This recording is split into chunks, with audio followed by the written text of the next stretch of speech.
Well, good morning everybody from the start of the Tanami Desert, or the Tanami Highway that goes through the Tanami Desert.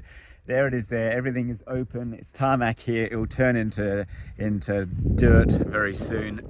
Go all the way up for about, I've done 3,500 K since Sydney in the last few days. Took a bit longer than I expected last night to put all those jerrys on onto the roof, but I've just stopped to make sure they're not falling off, but they all seem good. And it's about another 1,000-ish kilometers along this road to the start of the 2,000 kilometer drive through the Great Sandy Desert. So this will be the Tanami Desert that you see. Beautiful desert, absolutely beautiful. Such a great feeling to this desert as it goes through this northwestern area of Northern Territory, and then I'll hit Western Australia, and then I'll come through. I was going to stay at Lake Gregory tonight. Don't know if I'll make it. I'm not going to push it too fast with all the fuel on the top. I feel like I'm carrying a small thermonuclear bomb on my top with half a ton of fuel strapped to the car. So I'm going to take it nice and easily, and I might therefore be a day behind, but that's okay. I'll catch that up along the track. I've given myself a couple of spare days. The Tanami Desert, let's give it a go. I've gone for about 100 Ks or so, and I was just watching and thinking about the fuel on top, and made a few little changes. I'll show you what I've done just in case you ever have to do something like this. Let me get up here. So obviously a lot of straps. What I've just added is a strap around the side, because I noticed that some of these bottles in the middle were just wobbling, although they're attached by the top. They're sort of working their way off. They don't have a sidebar. Yeah, not ideal, but that's where it is. And I've tried to run all of these ratchet straps down to the back here so I can feel their tension. This one I wasn't happy with. It doesn't actually go around, so I'm kind of stuck. And I wasn't happy that this might cause a puncture in this fuel tank, so it'll be the first one I use when I use it up. Oh, that's a big road train. Big 3-carriage road trains up here, which is okay on this sort of dirty on the blacktop, but when you get to the dirt and they're throwing up all the stones and the dust, it's actually quite scary trying to overtake them, because they don't know you're behind them, and if they not on the radio, you can't get hold of them. So I put some paper against it just to protect it. I've added this strap that's just a simple strap that goes all the way around, so it's one big body. And you might see, that's what it looks like from above.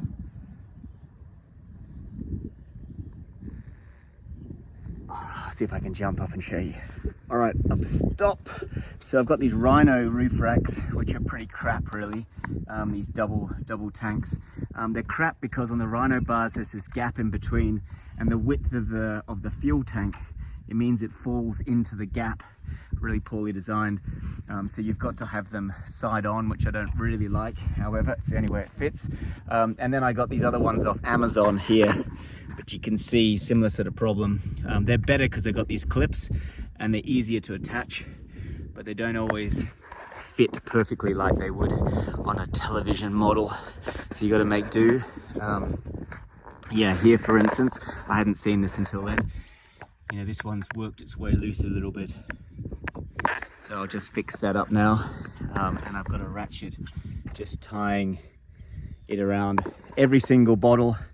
There we go. Every single bottle has at least 2 different, completely independent ratchets on them. So if one strap breaks, there's at least a second. That will mean there's quite a lot of load suddenly go on that, so that could break. It's also, everything's got this third safety strap around, certainly the big bulk, not the ones, the 5 at the front. Well, farewell MacDonnell Ranges. There is Mount Zeal and Mount Zonda. Those of you who've done the Warlpiri will know Mount Zonda. I think it's the second highest mountain within the MacDonnell Ranges. Mount Zeal is the highest mountain. Now, I climbed that a few years ago, and it's super remote. I love the fact Australia still has the highest mountain in a state with no track, no walking track up it. This is probably going to change. There's a campsite that's set up at the bottom, but when I went there just a few years ago, there's a guest book at the top that you sign it. I think I was the only one that year, or maybe 4 or 5 people that year had signed it, hardly anybody. You have to cross through the desert. There's no track up to the summit. You get to the summit, come down, absolutely beautiful. I camped up there, saw sunrise, sunset, that sort of stuff. Highly recommend it as part of climbing the highest mountain in each state and territory in Australia.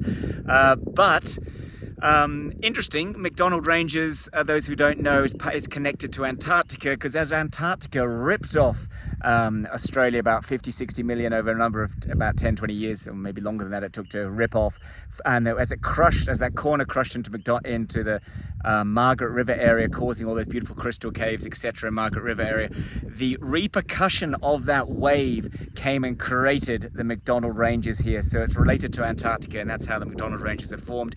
It is super old. Anybody in Europe listening to this, you will not even comprehend the age of this. We have the world's oldest river. The Finke River runs through here. Now this is over 50-60 million years old, I guess, if it's Antarctica, that created the MacDonnell Ranges, and that river has been here longer than that. It has been here longer than anything else. This land is so old, and it's really difficult to give you a scale on a lot of the places I go to of the vastness of these areas. Now I am traveling down this road. It starts off tarmac or go down to dirt.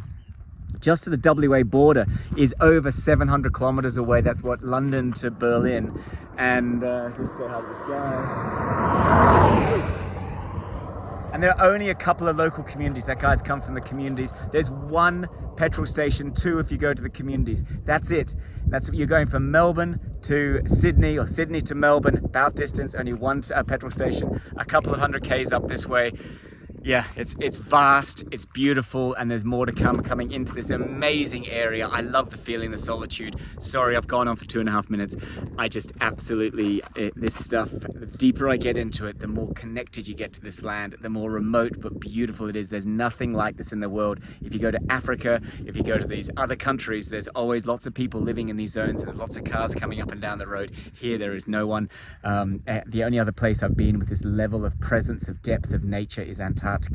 And here, you know, you can see the scale there. It's just whiteness everywhere, but here you've got a road, you can visualize it.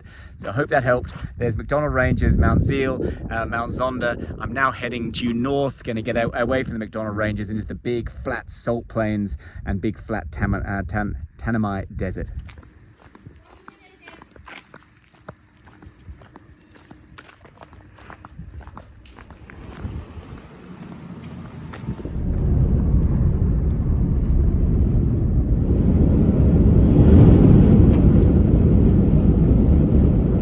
Oh, that's a shame. It's Sunday. I was hoping to get to this art centre here in the Tanami Desert. I've heard about it. It's beautiful.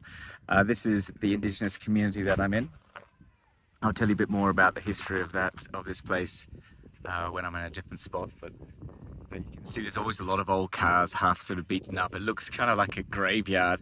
But actually, if you're out here, there are no mechanics and there's no spare parts. So they rescue all the cars that are on the side of the road or that are broken down here, and they use those as spare parts.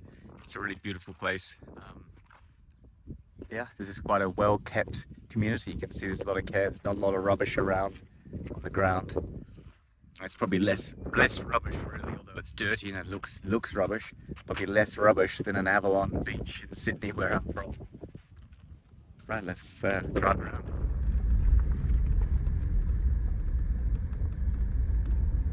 Well, this is the community store. It's quite big. Look, they've got food, got meat. Post office at the front. It's kind of what we saw in Svalbard and other places. Remote communities, got everything, blankets, coolers. Yeah, it's great. Anyway, they're closing now. Just got the last bit of fuel in. No more fuel for, I think they said 600 kilometers, 700 kilometers. Hopefully that's not correct, but it's Sunday and everything's closing. So I'm away from people, but I want to talk about the Coniston Massacre, the last federally sanctioned massacre. So the Coniston Massacre, nearly 100 years ago, almost to the day, happened just outside this town, Warlpiri. The Warlpiri people live here, been over here 40,000 years, and this was the significance of this, amongst the fact it's another massacre in Australia's dark history, was the last federally sanctioned, if you like, massacre by white policemen on Aboriginals. As I went around Australia,